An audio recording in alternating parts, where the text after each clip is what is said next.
Every year, natural disasters like earthquake claim thousands of lives, while destroying thousands of homes and buildings.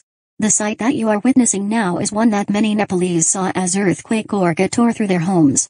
The estimated economic loss is around 35% of the country's total GDP. What if we could predict the damage done to each building based on its characteristics?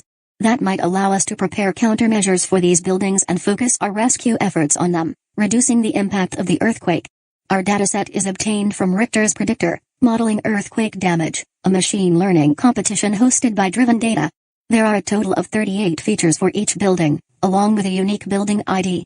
Features such as the building materials, the foundation of the building, the location of the building relative to the epicenter of the earthquake could drastically affect the physical damage sustained by the building.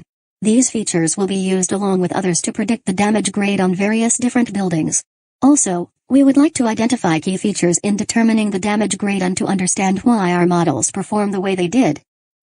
Before training model, we first analyzed its features' contribution to the target.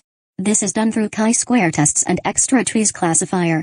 Chi-square is a statistical tool to analyze the level of independence between every feature variable and the target variable. If a feature is highly independent of the target variable, it is considered to be useless as a predictor and hence discarded.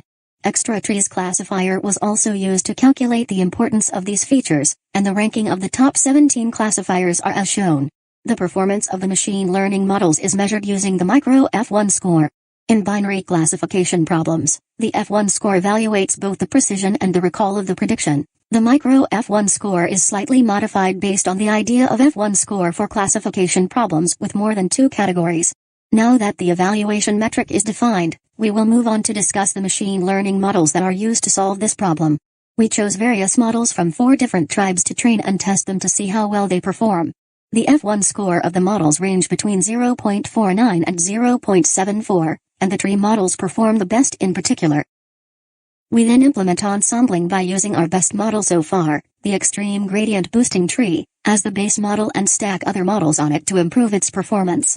The main idea behind stacking is that each model has a set of parameter space that it can learn, and this may not be the entire parameter space of the problem. In stacking, we take the prediction of each model and combine them into features to feed into the second-level metaclassifier. The metaclassifier will then learn how to weigh each observation. By combining the strengths of each model, we get a much better classifier. By stacking the XGBoost, random forest and logistic regression, we successfully increased our F1 score to 0.7487 from 0.7463, which put us inside the top 50 of the competition as of the time of this recording.